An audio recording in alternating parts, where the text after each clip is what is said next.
So today we're actually going to be channeling the Meganeura. It's basically a giant dragonfly. Scientists call it a griffinfly. And so it came into existence 300 million years before dinosaurs even roamed the planet. So basically it was the size of an eagle, had a wingspan of 2.5 feet, and it was also cannibalistic. And so because of ideal atmospheric conditions and lack of any flying predators, any competition, the Meganeura, I don't even know if I'm pronouncing this correctly, was able to flourish the skies. And they also discovered continents on this planet before humans ever set foot on it. And dragonflies are only about 1 to 4 inches. So basically, if the Meganeura were alive today, they could just eat dragonflies like a cute little cookie. Also, Amber, how are you today? I am good. How are you? Good, good. Thank you. And so, do we have a Meganeura with us today? Yes, we do. What does it look like to you? It looks a little bit bony. It kind of feels like it has like a bony outer layer. It's like a very thin. It kind of looks like the bottom of like a turtle shell or something. Oh, okay. You know how that bone looks? It's kind of like that. But it's very bony. So it's kind of like a mixture between like a bat and a pterodactyl and an insect. A bat, a pterodactyl, and an insect. So from what you're seeing, does it actually look like a giant dragonfly, or does it look different than what scientists think it looks like? It looks pretty similar to one. It's just, I mean, our dragonflies are so beautiful. They're so small and like, you know what I'm saying? And this one is just very big. It's a little bit more beige. It's not as colorful. It's more like beige and like a translucent white. And it just looks a little bit more like rough. But also, I feel like in general, if you were to make a small dragonfly a lot bigger, it would look different than how we see it. Because there's so little. Does it have something that's really different than what dragonflies today have? You know, like the flying squirrels, how they have like the armpit skin? Yeah. Kind of like that, where it's just very like stretchy, but it's also very translucent. That's similar to what you got last time. Remember when we channeled the ancient gorilla? Yeah.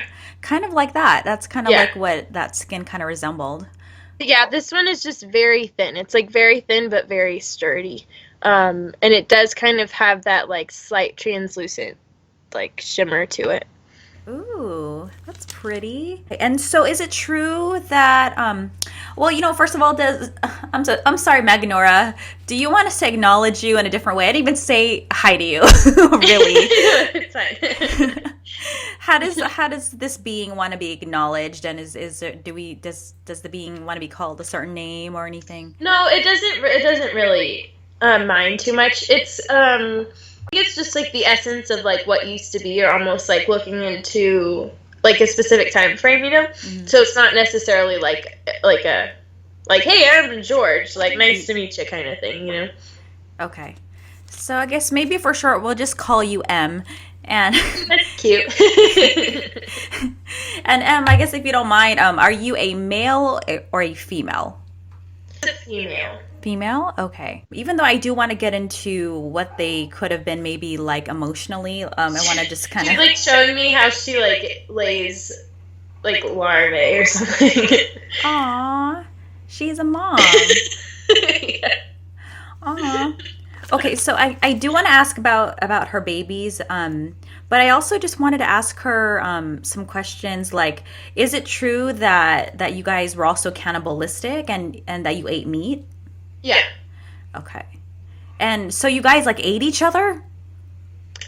Yes. I feel like at that time you ate what you could get.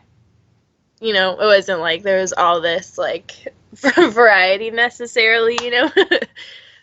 Yeah, you guys weren't vegan. That's cool. Yeah. That's okay. And so did you eat like frogs or fish or like small animals? Really anything they could get. They weren't very picky. They didn't necessarily want like any kind of plant.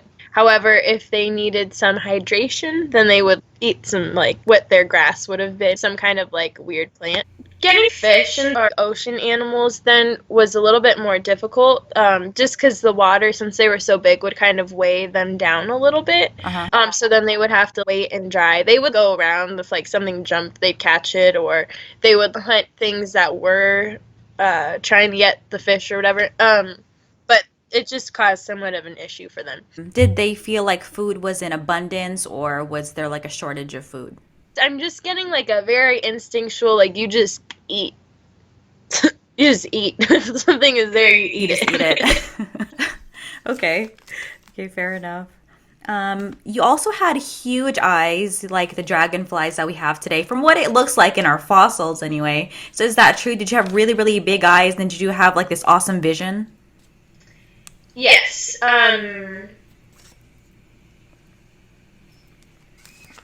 Their vision, however, was a little bit blurry. I don't know, something about them, they were able to, like, if something moved, they were able to see how it reflected the light. So they are very easy to see prey moving around, you know? They're able to catch it pretty well.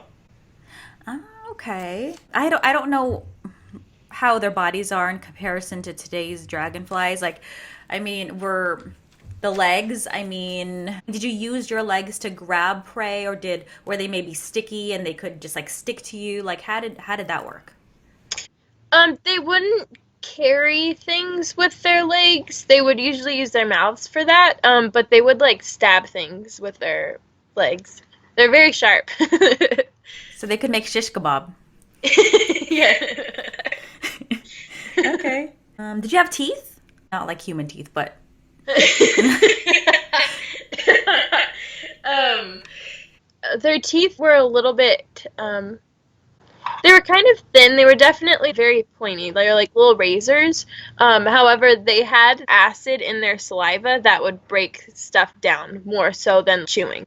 okay, cool. So researchers found a direct connection between oxygen levels and wingspans for thousands of fossilized insects. And so, do you feel that there was a connection between the higher concentration of oxygen that contributed to this really, really big size of yours? It was a combination. You could think of it as like a dominant gene, like size was more dominant, so things started getting bigger and bigger because there wasn't necessarily there wasn't like really natural selection like there for them, you know. They could get big. Later, obviously, things had to go backwards, but at that time, like, it was fine. You know, they just kept, like, the dominant gene kept going, so they kept getting bigger. You can also think of it as like a fish in a fish tank. If it's a small little tank, it stays small, whereas if it's big, it just, like, is bigger, you know. There's just, like, a lot of things just allowing it to flourish. Okay. Okay, cool. Cool. Interesting. And so I know that she wants to talk about her babies. And okay, so Em, what did you want to say about your babies and how you mate, everything in regards to that? Um, so she was showing me how she lays the larvae, and they kind of look like fish eggs a little bit. Uh-huh. So they're just like big, kind of like blackish balls that fall out. And this like it's like they're in jello or something, you know, like the membrane. They usually lay eggs near water, which I think is how dragonflies do as well. So it's pretty similar. And I feel like after that, they're pretty much on their own for the most part. And I feel like actually the male is the one that kind of watches over them a little bit, to make sure there like is nothing that's gonna eat them. But for the most part, it's just kind of like, all right, my job's done, and then that's it. Go do your thing. You're free. As they are growing, they start out kind of in the water. They're very much connected to the water and like need to stay like moist. And then from there, I don't know, it's like they're like there's like some weird like outer coating or something that like slowly dries up, which allows them to start flying, and then they kind of go from there. Oh, okay. All right, cool. And then so basically once they're on their own, instinct just kind of takes over and they just basically just have to learn how to survive. Yeah. And then when they're small, they're kind of more they're more like a black and gray kind of color scheme, and then as they grow, they become more of like a brown and white. Okay. So they didn't have different colors back then? Mm-mm. Their bodies were brown, and then their wings were white. Oh. Or like a clear white. Oh, cool. Okay. And so how did you mate? They did it in the air, typically. The male would like circle around the female, and then they would kind of like tumble. I don't know. It's like a weird tumbling going on. um, and then typically the preferable method was that the male would go on top, and then her like tail would like curl up like a scorpion, you know, and then you just put it in there. Or if the female was being a bit more temperamental and kind of fighting it, then the male would just like they would go like belly to belly. Oh, okay. Okay. And then after that, like the male would just be like on his merry way after that. Yeah. So they wouldn't be like a couple. Kind of. It's more, I think, of like a claiming thing. So then he would stay around her. When the females were pregnant, their skin would like release a specific odor that would turn off other males, so then they wouldn't be remated with. So they were kind of claimed a little bit. I mean, sometimes it would happen if like another male was like desperate to, but then they would lay their eggs, the mom's on her way, and then the male would just kind of watch over the eggs here and there. Okay, so there's not much cuddling involved. No, they're not very warm. The babies are, though. I feel like the babies are pretty close. Did they need any cuddling or any loving from the mom or dad or anything like that? Not Or really. They would kind of like, they would interact with each other, you know? I guess play, if you want to call it that. They would kind of play. They would share meals. They don't need too much as babies. It was more like they would just need like little niblets of flesh that's like floating on the surface of something that was killed, or like the minerals on top of the water. Sometimes they would eat each other. they would eat each other? Oh my Yeah. goodness. So survival of the fittest. Which I think is why that makes sense. The dominant gene is the bigger one. So I guess natural selection is at play there. Yeah, okay. Interesting. I know that there's kind of been a controversy as to whether bugs feel pain. So, let's say you were flying around and then something took a chunk of your abdomen. Like, would you feel that? Like, would you feel pain, or would you just be like, oh, there's a part of me that's gone? It's definitely uncomfortable. It's not necessarily the way that we feel pain because there's not as many nerve endings, or not the same, like they don't work the same. So it's definitely an uncomfortable feeling, but it's not necessarily like this hurts. It's just like not right.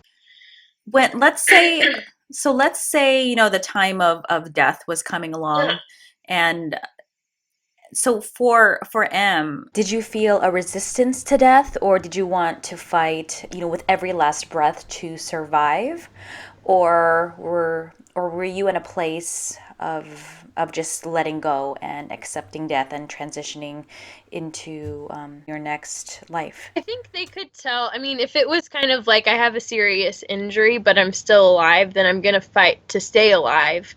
But once I'm like in that pocket where I'm starting to pass, then I will release that fight. They're very focused on one thing depending on the specific layer or the specific thing they're going through. Once they like start kind of getting closer to that where death is coming, it's like, okay, that's fine, done. Do they feel any fear at all, or No, yeah, no. Do they ever feel fear? It's not necessarily fear. It's more very like basic instinctual feelings where it's like, I'm hungry, I want to mate, there's danger and I need to do something, you know? So it's not necessarily fear, it's just I need to protect myself. But it's not scared. It's just very raw, instinctual like feeling, you know? So how about love? Are there any feelings of love or even attachment to your other kind, your babies, or to the guy that you mated with? No, for the babies, they definitely had familiar little buddies that they would play with. So they were very familiar, but then once they got to a certain age, those just went out the window. They were very independent. If they needed to, they're a little bit territorial, which also would result in some killing their kind, you know, and then they would eat them just because there's food there, and you know. I feel the females were more aggressive than the males were. Would you ask? Oh, love. Yeah. So if there's something going on, where they would need to stand by each other, you know, if there's like some big something coming and they need to like protect themselves and they know that like if there's multiple, you know, they'll do better, then they will. Then they're fine and they can put aggression to the side. But for the most part, they're very territorial. When you became fully extinct, why did that happen? As the planet started to cool more and just the environment and like the oxygen levels, kind of the way things balanced out were not in their favor. So it's almost like they kind of started suffocating. They'd get very sick. It just wasn't, so much happened so quickly, atmosphere wise, you know, that it just wasn't suitable for them anymore.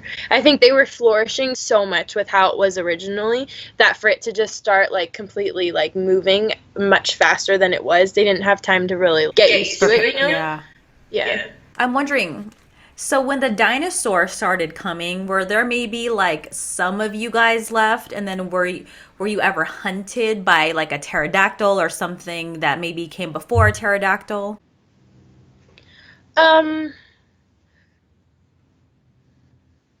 No, they were all pretty much gone by the time dinosaurs came. There may have been like a hybrid of them, but them specifically, like their pure breed, was no longer around. What was the hybrid? It kind of looks like a moth a little bit, like a big moth. Okay, and was this moth also the size of an eagle? It was slightly smaller, but just slightly. Do you think any of these were discovered yet? I'm not sure. They would be a little bit more difficult to find because they're a lot more delicate. Uh-huh.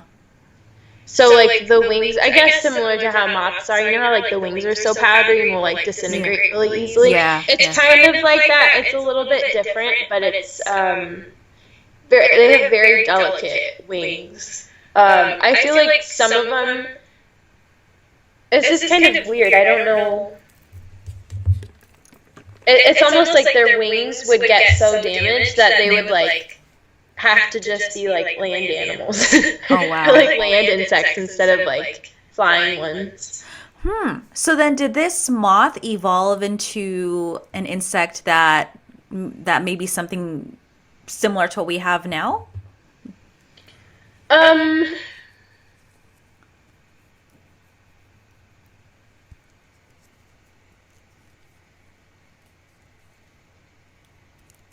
I feel like honestly with these kinds of insects, there's a lot of like weird levels where it's like this didn't work out, so then a hybrid is like somehow pops out. That didn't work out, then another hybrid kind of comes out, and then it's like restarting it over a lot. So there's like a long chain of like events that have like happened, you know. So there's not necessarily, it's not like with it's like an alligator or something where it's like very similar to how it was back then. You know, things have like changed and like I don't know, mixed around and stuff a lot.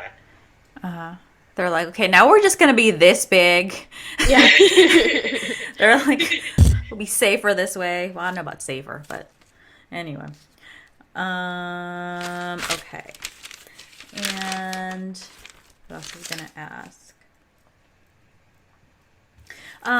Are you currently incarnated as a being right now?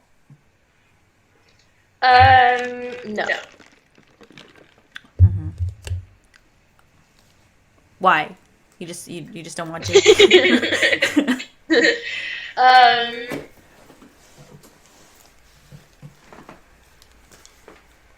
I think her in particular, she's been around a very long time, and she's been various,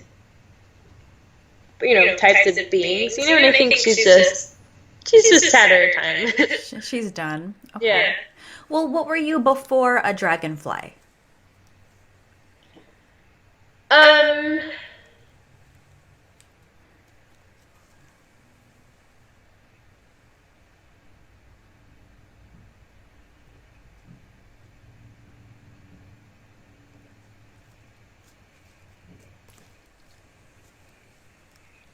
I think before she was. I don't feel like this was her first life, but it was. I think the first more like intelligent life. Mhm. So the one before was like something like a cluster of cells or something like that, where I can't really. Huh. I can't like feel it. I don't know what it looks like. You know what I'm saying? Uh-huh. So it was much more like simple. Okay. So she doesn't want to be like a human or even an alien on another planet or anything like that. She just No, she's been various kinds of insects. She's been some types of like lizards, a bird, a bird or two maybe. I think that's just where her energy kind of is. Okay. And what is a lesson that you learned in what's a great lesson that you learned in this life, and what's a message that you have for humanity? That's a very serious question for like a prehistoric. um, let's see. To the best of her ability, like that. She doesn't really understand the human condition, so she can't necessarily like give her 2 cents about it. She just keeps showing me her very simple emotions, and I guess it's just to say like all she knows is just simple instinctual emotions from what she understands. We tend to, there's a lot that affect us besides those, we're very complex beings. There's a lot more to that than just eat, sleep, mate, you know what I'm saying? um, we get lost in those extra things, which can cause a lot of unnecessary issues. So she's just encouraging a good check back into who we are. We are animals. It's simple. We're just beings. It doesn't have to be that complicated. Okay. Is there anything else you wanted to say, Em? No, but there's another being coming forward. He's coming in very strong. I think he may be like one of her reincarnations.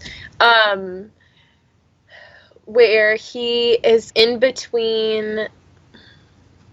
He was one of the air beings between the time of them and the dinosaurs.